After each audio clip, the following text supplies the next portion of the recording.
The unbelievable part of what's happened is that there's been great social transformation.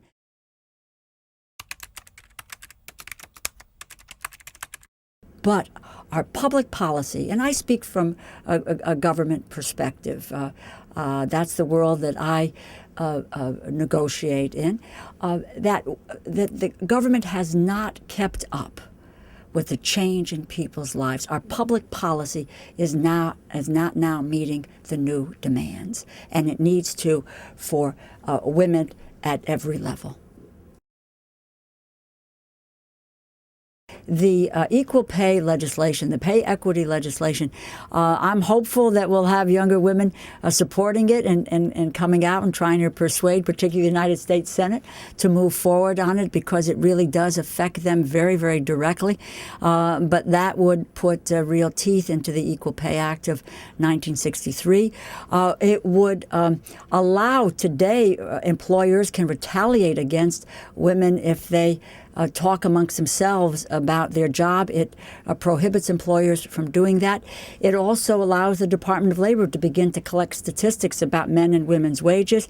It also would have training as part of this effort in order that women could hone those negotiating skills.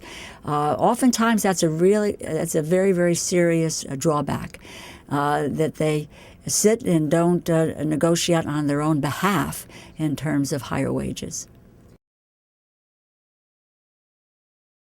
We have done it in the House of Representatives. We voted on it twice.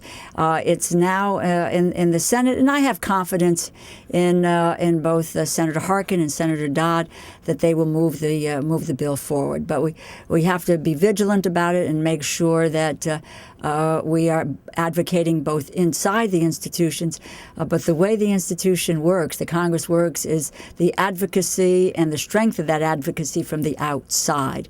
And people need to make their voices heard.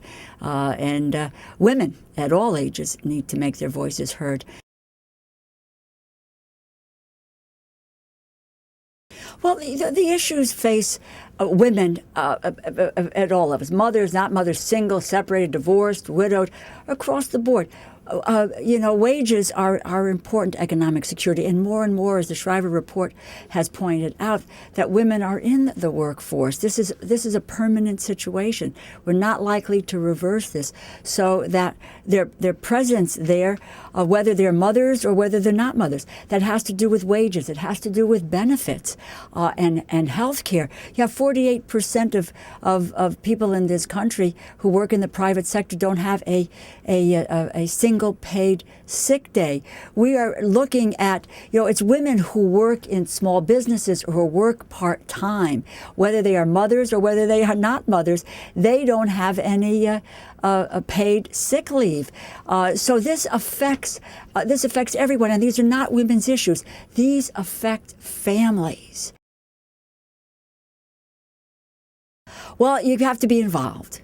You have to you have to care about these issues. You have to speak up. You have to be engaged in whatever the arena that you're involved in. You can't sit on the sidelines and just hope for change. You have to be part of making the change. And my point has always been, it's not a question of the numbers of women who are in the workforce. It's not a question of the numbers of women who serve in the Congress. It is about changing the agenda. And oftentimes, it's been harder for women to understand that they have the power to change the agenda, which can change their lives, change their economic circumstances, and provide an opportunity for them to succeed.